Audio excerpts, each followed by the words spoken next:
I am not a big fan of the BBC right now. The only reason why I'm saying that at the start of this is because at the time of this recording, I just finished uploading the reaction to episode 1, and the reason why this is probably coming out late is because I spent like 3 days trying to edit my video so it could be acceptable to YouTube. So I finally got that done, so I was able to rewatch the episode, get my notes down for this breakdown. But nonetheless, thank you guys for coming to check out my thoughts for episode 1 of Doctor Who Flux. I have some notes written down that I plan on talking about. I plan on talking about the characters like Dr. Niaz, Dan, Karvanista, the Swarm, so on and so forth, and also how I felt about the episode too, and also like all the little stuff that I found. I probably haven't found everything, but you know, hopefully we can get some kind of discussion through this. So yeah, let's not waste any more time and get on with the episode.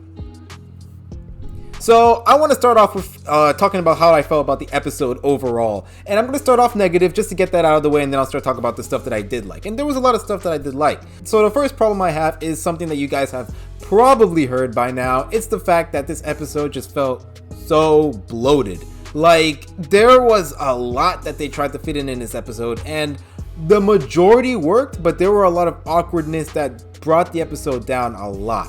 The overflowing of the characters, like I definitely don't think that we needed the Sontaran and the 1800 scenes. I definitely don't think we needed that. Like, is episode 2 so filled with stuff that they couldn't have introduced the Sontarans in episode 2, the episode where they're gonna be featured in? Like, I don't really understand why we needed those 2 Sontaran scenes. I mean, I wouldn't even call it 2, I'd call it like 1.5. Where you have one talking about what they plan on doing, and then the second one where they're like, attack, and it's like, oh, come on. I felt like you definitely didn't need that. And the same thing for the 1800 scene. Like, I get it, it was setting up the tunnels. Maybe we're gonna get that in the next episode or the episode after that. I'm guessing it's gonna be episode 3 is what I'm thinking it's gonna be in. But it was just that was it. Nothing else was brought into that. And then again, we saw his face, the rich guy's face at the very end. I think this is based off of something like a true story. I'm not sure. It's a British history. I'm not sure about it. But nonetheless, I definitely think once again that scene could have been put in the episode that is going to be important in.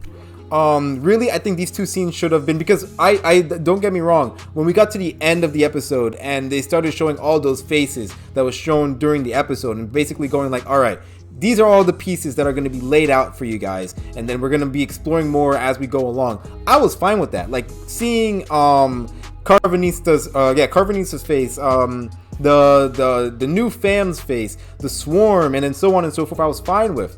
But like, so I was fine with, like, you know, the addition of multiple characters and setting up their stories. But as far as the Sontarans and the 1800s guy, I was not really, like, I felt like there was no point. Honestly, I think those scenes should have been given to Claire, because I think that her involvement in this episode was needed and was good to put in there.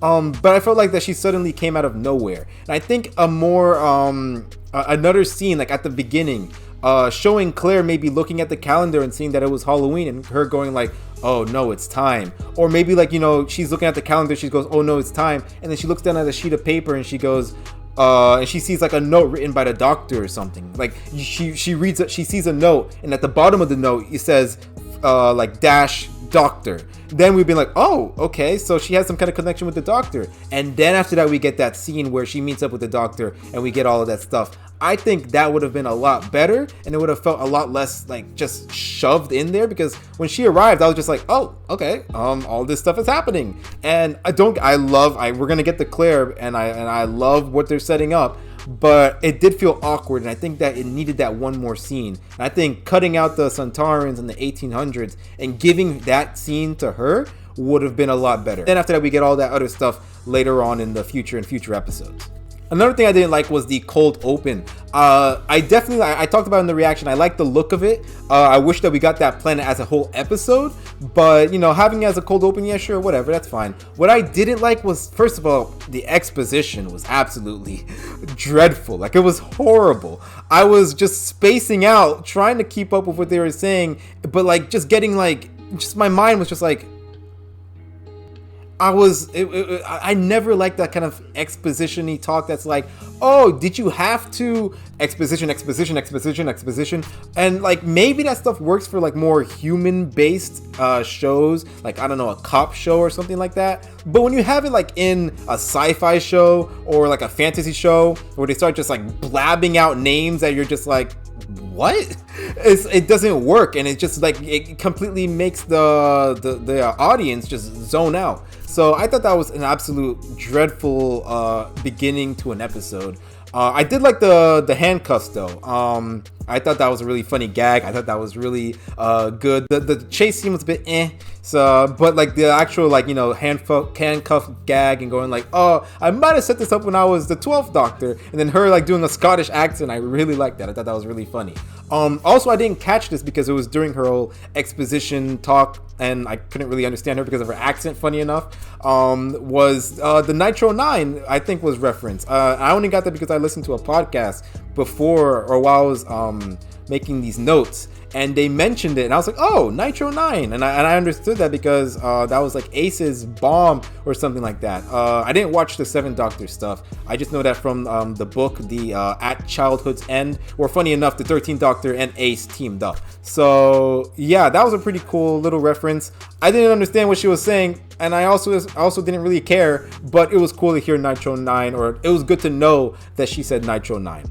But yeah, that's basically what I didn't like about this episode. What I did like, though, we can get into that finally, was that after the opening, I felt like the episode was just, it never slowed down. It just kept on going and going and going, and I really liked that. A lot of times, like in past episodes, I definitely felt like there was a bit of a drag at some points, but here in this episode, like it just felt like, all right, one after the other, and that probably has to do with the fact that we just kept getting introduced to new stuff.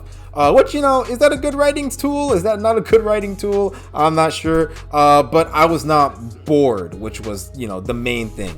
And yeah, this was all set up basically, but like I said, like, I don't know, just the way that it was given to us, it got me interested. I'm interested in to see more about like what's going on with Claire, what's going on with, oh god, what's his name? I have his name down here, Vinder, and then like, you know, so on and so forth. So yeah, I was entertained. The episode looked good as well. There were a few hiccups here and there. There was like a shot going into the museum that looked like it was buffering a little bit. And then also we had like the first opening scene where while the world looked good, it didn't look like Yaz and the Doctor were actually in that world. But after that, it was pretty good. I really liked the ships coming together to form a shield around the Earth. The flux looked really good, and the way that it was destroying things as well, like it was so grand and so like it looked intimidating, and I really liked that. Some little stuff too, you know, some TARDIS scenes, and there was also I forgot his name again. Vinder's ship looked good as well. So yeah, and also like I did like the establishing shots, like, you know, if they were like, you know, as they were, like, you know, showing the whole Liverpool. I like that. It made the episode look, you know, bigger than it actually was. I did notice that the streets were pretty empty for Halloween though, but I'm gonna chalk that down to just it being because of COVID. But it was something that I noticed while I was rewatching. I'm just like, wow, I guess Halloween just isn't as good as it was like in the past. But yeah. Also the flux, I mentioned it just a second ago. I like this this threat that the flux brings. It feels like a natural disaster that people have to work around and try and solve and keep everybody safe, you know. It seems like the flux is being controlled by the swarm, so they're probably gonna have to take down the swarm in order to take down you know, the flux. But like at the moment, it just feels like this threat that's like bigger than everybody else, and there's really nothing that you can do to stop it. And I like that a lot. And also everybody knowing about the flux as well, you know, the Lupari, like, you know, getting ready for the flux, I felt like also added to, you know, just the threat that the flux brought. And then finally, I have the Division are back. The Division was probably the best part of the Timeless Child, and I'm glad that they're being brought back, and their mystery as well. I want to know more about their organization, and so far we haven't got anything on like the Timeless Child specifically. I expect that we're going to be going into it a little bit more when yes, more episodes come up, but I'm glad at the moment that we're not even touching that stuff. And honestly, like, I don't know, on one hand it's like, oh, this whole like new universe thing is really interesting, but on the other it's like there's so much about the Timeless Child that I don't like, and I really don't want to get into it.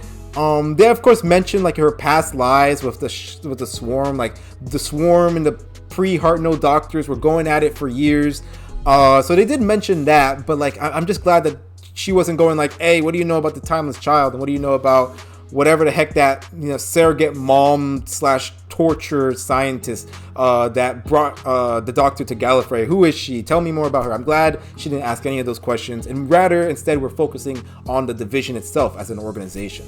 Hopefully we get some Jo Martin though. I really liked her in series 12, and it would be a shame if she's just like there for one series for 2 episodes, or should I say 1 episode and like a quick spot in the finale. Like I want to see her in series 13 being important. It would be cool if like she arrives and stops the Swarm from killing our Doctor and goes like, it's like, and the Swarm and the Jo Martin like have a little bit of a talk and like a bit of a go against each other. Like I would like that a lot, really, because like, you know, the Swarm is technically, you know, Roof Doctor's enemy. Like that's her big bad, so I think it would be cool if like they face off against each other too. But yeah, that's how I felt about the episode overall. Now we're gonna talk about like the characters and like what I liked and what I noticed about them.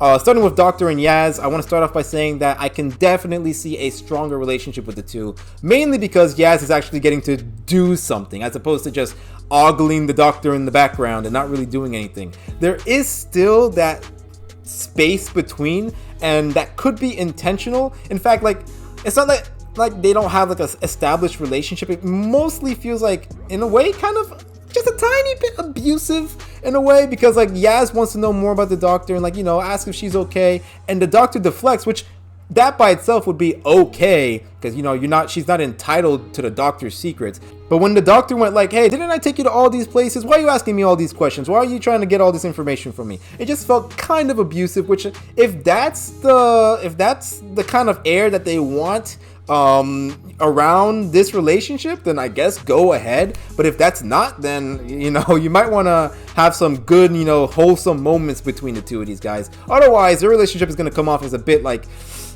tense. Like, so far, like, as far as how companions and the Doctors feel, this doesn't feel as much fun as the other ones, you know? Like, you have examples like Amy and the Doctor, or you have Rose and the Doctor, or even Martha and the Doctor. Like, they felt like very close in a way. But like this Doctor and Yaz, it's like the Doctor is, I don't know, just not really as connected to Yaz as the others. And like, if that's once again intentional and it'll get better over time, then I'm fine with. But like, you know, if it's this and then that's it, I'm gonna have a bit of a problem with that. Especially since this is gonna be her last series, and then a couple specials, and then that's it. Like, you want to have a good ending with these guys. We also have the thing with the TARDIS. It looks like it's dying. We don't really know what's going on. Doors are appearing everywhere, and then also you have the fact that, like, you know, there's tar leaking out of the TARDIS. It might be connected to Swarm, it might not be. Something that I noticed, like, the Doctor was like, when she scanned the thing, she was like, oh, the TARDIS is fine, I'm fine, we're all fine. So I'm wondering if maybe the fact that the TARDIS is getting all messed up is also going to connect to the Doctor, since this is her last series and she's getting close to regenerating. I wonder if it's like the TARDIS, something's happening to the Doctor or something's happening to the TARDIS, and that's affecting the problems are affecting each other. So now the Doctor might be sick, and that might be something that we have to face in the future. Of course, the Doctor doesn't want to tell Yaz because I guess she doesn't want to worry her or anything like that. But that could be the case. Which, if that's the case, then that obviously will be leading to her regeneration, which is coming next year, I think. So, unfortunately, the Sonic is still in the equation. Unfortunately, we have to see her wave that thing around again. And, like, she relies so much on that, and it's such a shame because I feel like this doctor was kind of set up to be more of a hands-on doctor. Was that just me? Like when I saw the promos and like she was like in of series 11 and she was like, you know, she had the goggles on, she had the gloves on, and then she was getting ready to create a new Sonic. I thought, oh, she's gonna be more hands-on. We're gonna see her like create more stuff, maybe some more gadgets or something like that. But it's just been the Sonic just swinging around all over the place, solving all the problems, and it's like, oh, that's such a shame. Also, series 12, was it series 12? No, series 10 ended with the first Doctor telling the 12th Doctor, you rely on your Sonic too much, like look at stuff with your eyes. So like it was a perfect setup to have a doctor that focuses on doing things hands-on, but it's just been Sonic everywhere. The most annoying part of this series was her using the Sonic on that blue energy stuff on the floor, and then after that licking it. So I'm thinking, why even use the Sonic in the first place? Just have her lick the thing and then have her figure out what the thing is. Why does she need the Sonic to tell her everything? Instead of having her Sonic the TV and Sonic the laptop, have her press some buttons on the laptop, have her go behind the TV, have her check some wires, and then have her look at whatever the heck she wants to look at with the fleet and all that stuff. Have her do that instead of just taking out the Sonic, waving it around. Oh, the enemy has a weapon, take out the Sonic, have her wave it around. It's just so much Sonic. And I'm guessing it's going to be like that until the special's over, until RTD's era. There were gadgets in the RTD era. I don't remember if he used the Sonic too much, but I know there were gadgets then. So hopefully in the RTD era, we're going to get less Sonic and more hands-on Doctor. Having Yaz co-pilot the TARDIS, having her save Dan, having her recall times when she was being imprisoned, and then using that in the current situation. I like all of that. Once again, making Yaz useful. I feel like they accomplished that very well in this series. So far, like, you know, in this first episode. I think once again we need to focus on is the relationship with Yaz and the Doctor, and also Yaz and Dan too. I want all of them to be able to, you know, work together and be able to have a proper, meaningful relationship by the end of this series for sure. Also because I think this is Dan's only series. I don't think he's going to be in the specials. So hopefully all three of them can work together and have a meaningful, wholesome relationship, just like all the other past companions and Doctors. So that's all my notes on the Doctor and Yaz. I just want to quickly talk about the Doctor real quick. How I felt about Jodie Whittaker's performance. Usually when she's being the Doctor, I feel like she's like at an 11 at all times, where in the past you had Doctors that got to 11, but they also, you know, were on a 5 and sometimes a 3 and sometimes a 6, you know. There was some natural change in how, you know, energetic they were. In this, I felt like she did tone it down a little bit, you know, which I definitely appreciate. There were of course some moments here and there, but that's, I think, fine. I think overall, like, the Doctor, like, as far as being energetic, was at a good level, and honestly I was fine with that. And also, like, I guess we're getting a little bit more of this Doctor as well. She seems like, you know, obviously, you know, secretive. She seems kind of quickly done with a lot of this stuff. Like, you know, she's very impatient. Like, for one thing, I remember, like, it was actually really funny. Yaz was like saying, are you okay, or something, for like the 5th time, and then the Doctor was like, stop asking me that. Stop it. You're right. Stop asking me that. I thought that was actually really funny. Also, there was a time, like, Claire was talking about how she knew the Doctor, and the Doctor was like, yeah, we kind of have important stuff to deal with, so I don't have time for that. So she seems very, like, one-track minded, which is, I like that. We're getting more characteristics about her. And also, they're not all positive characteristics either. They're, like, you know, faults. I'm fine with that as well. So I'm glad that we're getting a little bit more on this Doctor. We're getting more characteristics. Hopefully we get more as we go on. But now let's get ready to talk about Dan. Dan, I mean, he just seems like a really well-rounded guy. Really likable, your standard, I got really nothing here on planet Earth other than, like, you know, a few people. You know, you have that girl that woman that he was going out with, and then I guess that's basically it. I mean, I guess football, I guess. But other than that, like, he had really nothing, and now he's basically homeless. So he's kind of has no choice but to be a companion, or maybe go back and living with his parents. So I do like that. I do like how it's a bit more, like, involuntary. I wonder how they're gonna play with that, or if, like, the Doctor's gonna find a way to fix his house, like, when they get back to Liverpool, and then after that he has a choice. Do you want to stay? Do you want to go? And then he, of course, he's gonna choose to go into the TARDIS. But yeah, I really like how nice he is. I even like how nice he is to a fault. Like, he definitely is too nice. Like, he's buying candy for Halloween instead of buying like food for his fridge. So he's going out hungry because he's giving candy out to kids.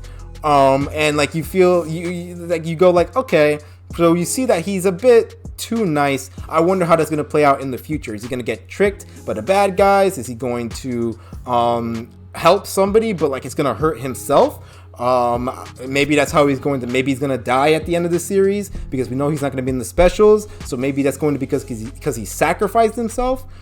Any of those things could happen. I also like how quickly he catches on, because if you guys remember, companions aren't exactly normal people, or they're not like, how do I say this? Like, do you guys remember that one character from like series 1 who traveled with Rose and the Doctor, and then after that he ended up like, you know, trying to use time travel for his own benefits? That's something that, like, you know, a lot of people would probably do if given the opportunity, but companions are different. Like, even the 12th Doctor said, "Why'd you put up with us then?" In among 7 billion is someone like you. That's why I put up with the rest of them. There are different kinds of people, just going through like similar situations. So I definitely do like how Dan was able to like quickly catch on, you know, obviously not as quick as Carvanista would like, but he was quickly able to catch on to the fact that he's in space. Carvanista is a talking dog alien, and he's on a spaceship right now, and he's captured. So I like how quickly he was able to, you know, get with that, and not only that, but also figure out, all right, you obviously need me alive.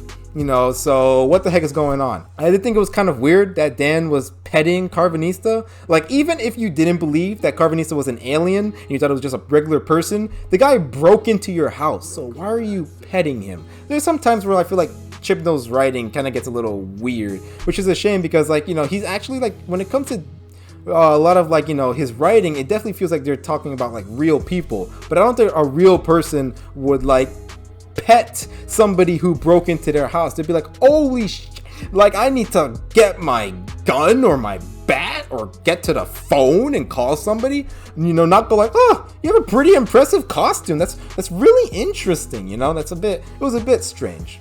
But I feel like the only reason why I'm bringing it up is because I feel like, you know, Chibnall at times has some weird writing moments where it's just like, that's not exactly what a normal person would say or do.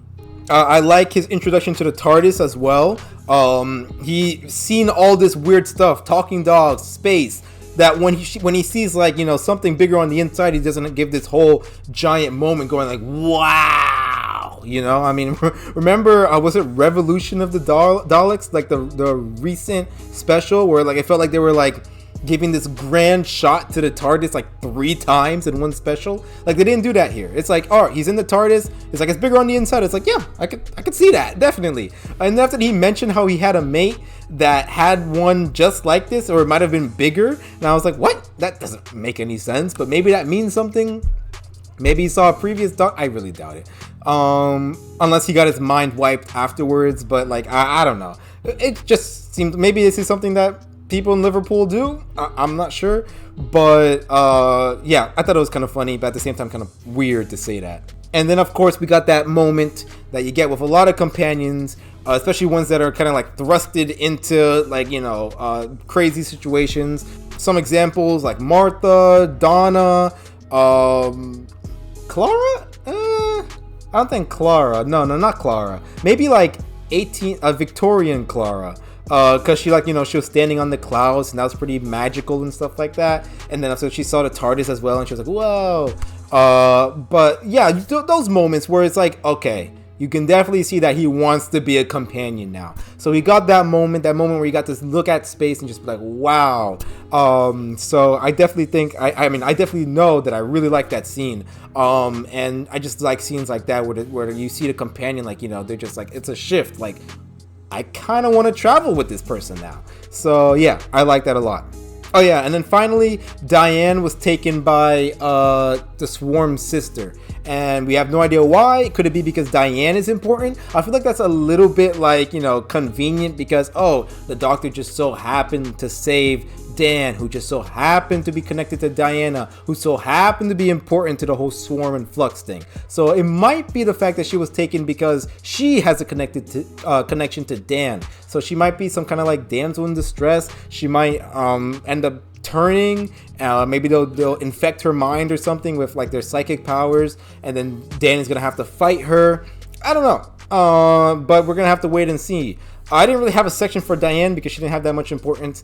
I liked her. She's apparently going to be important. There were some people that were upset because she was missing like an arm, which I think is a bit strange to be upset about, but nonetheless, she's here to stay and she's going to be more important than we thought. I thought she was just going to be left on the sidewalk until maybe the end of the series, waiting for Dan, but it looks like she's going to actually be pretty important somehow. So hopefully we'll get to see her again. Only time will tell. Also, I don't really know where she ended up. Like, she went inside the house, and that house like teleported her into this weird cave thing. So maybe it's the Swarm's home planet that's dead or something, or maybe that house is bigger on the inside. We don't know yet. So, but yeah, a lot of things interesting with Dan, and also Diane as well. Diane. They could have been a little bit more creative with the names, I will say that. So now moving on to Karvanista. I hope I'm saying his name right, but I love his look. I mean, geez, I'm so happy that we're getting some strange Doctor Who stuff. I always feel like the modern Doctor Who, at least, I'll be honest, like before Chibnall, I don't know. Maybe I have to rewatch Doctor Who. But like, I don't feel like there were a lot of like people on our side that looked strange, you know? Like, when was the last time that we saw something as crazy as Karvanista that we didn't have to fight? Like, they were actually on our side. I don't know if Karvanista is going to come back, if he's going to be like a series regular, but just the fact that he's on our side and he's a talking dog, like, I'm glad that we're being this wild, that we're being this bold with Doctor Who, because first of all, it's a long series overall. So like, with all these decades past, we need to add like, you know, new crazy stuff. And also, it's a sci-fi show, so yeah, you have an alien that looks like a dog. I think his character isn't like wacky or crazy. He's a talking dog, but he's an actual like character. I like a lot of things about him, not just the fact that he's a big dog. He seems to have some kind of connection with the Division. He apparently was an ex-Division agent. I don't really know how, but I guess they allowed different races to come into the Time Lord secret agency. Maybe he wasn't like an agent, but more like of a informant. Like, oh, all right, we got to go to Karvanista to get the info on this planet or this person or something like that. And, you know, the Karvanista would do this on the side, you know, as some kind of like side hustle or something like that. But yeah, obviously he's not going to talk about it because I guess he's afraid that the Time Lords would come and kill him, which once again, kind of like, it's something that always bothers me with the Time Lords dying. It's like, all right, but are they ever really gone? Because time travel?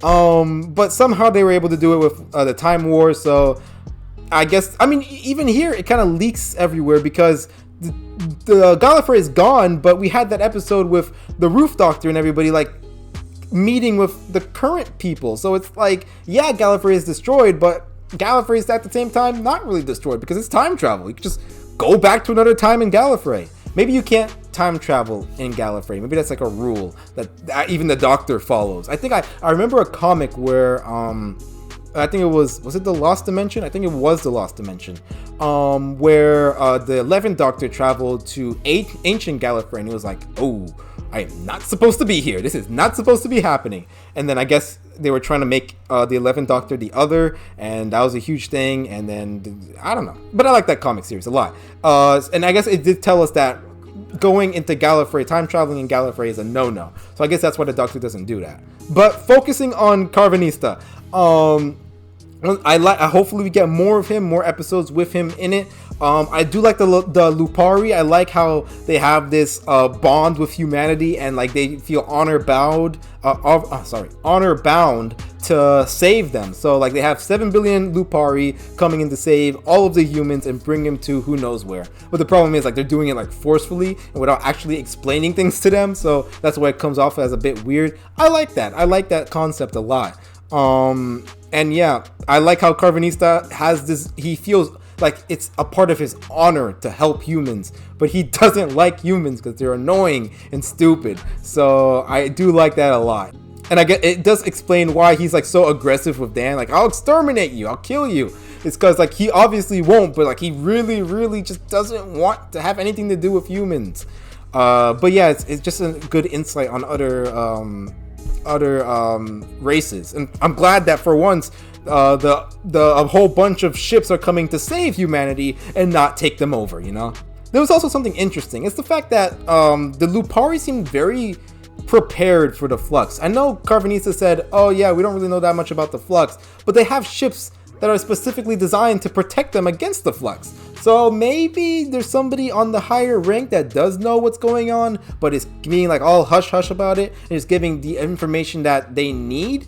Or as far as like, you know, it's one of those like, you know, I'll give you as much information as you need, but I'm keeping a lot of stuff close to the chest. Maybe they're also connected to the division or something. I'm not sure, but I don't know. It just seems strange that they have ships specifically designed to protect against the Flux, but they don't know what the Flux is. How are you able to defend against something that you don't know anything about? So now moving on, speaking of the Flux, we're going to be talking about the Swarm now.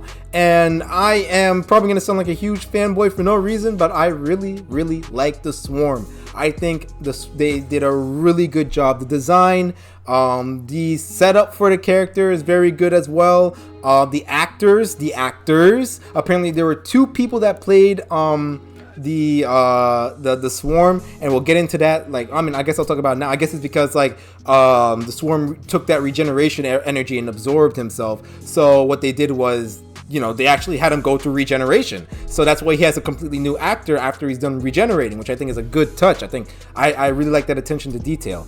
But yeah, I definitely like there's a lot that I like about the Swarm. And maybe I'm going a little bit too far, but could it be possible that we might be getting a new enemy that's on par with Davros or the Master?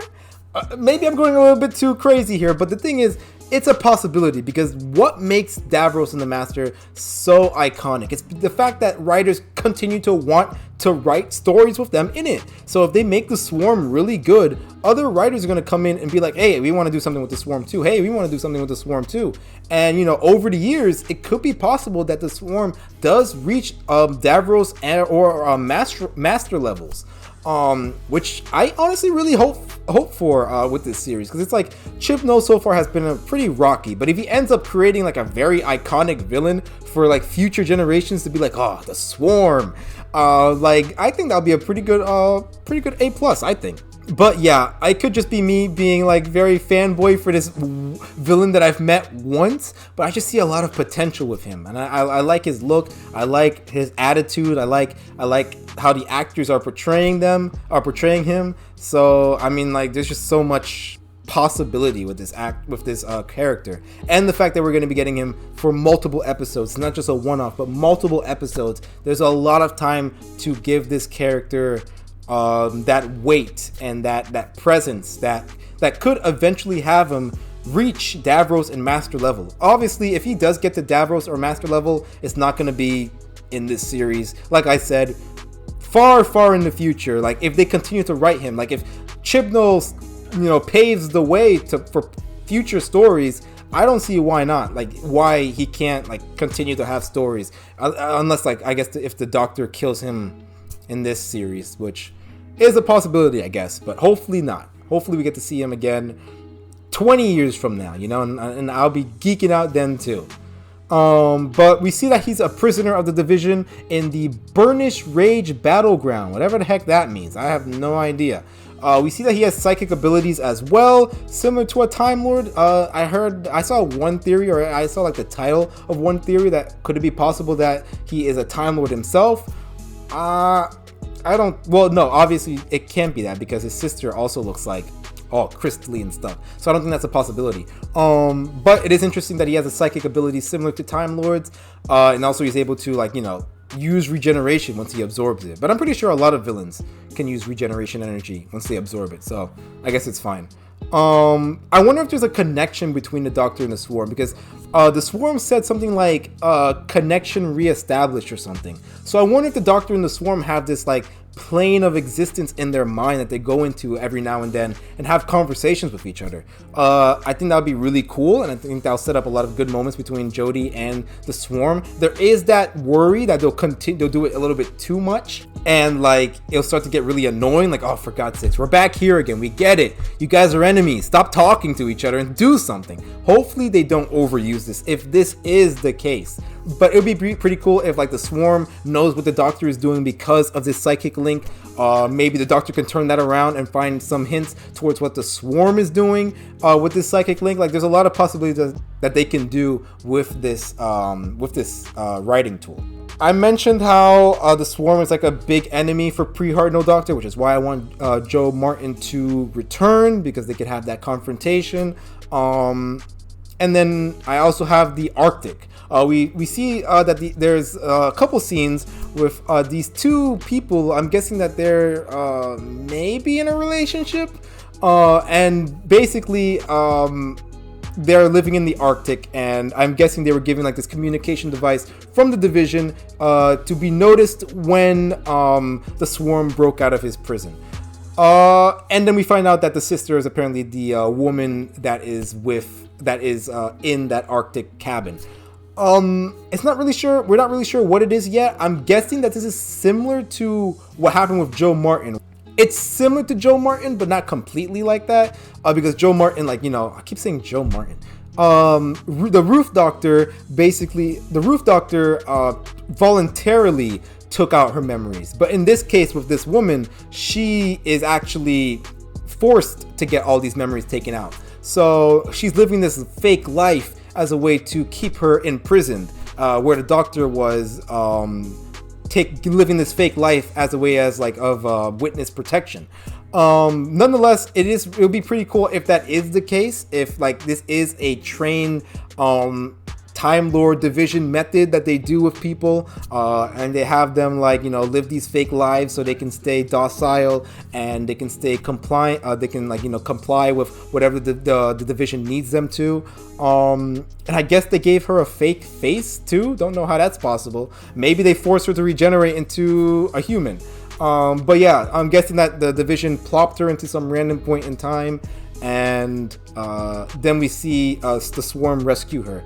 And I have to say, am I the only one that thought that their reunion was a bit too intimate? Like, maybe it was just me, but it looks like they could have been in like one of those TikToks that were like, are they brother and sister, or are they dating? And then if you asked me, I would have thought they were dating, the way that he was caressing her face. Just a bit weird.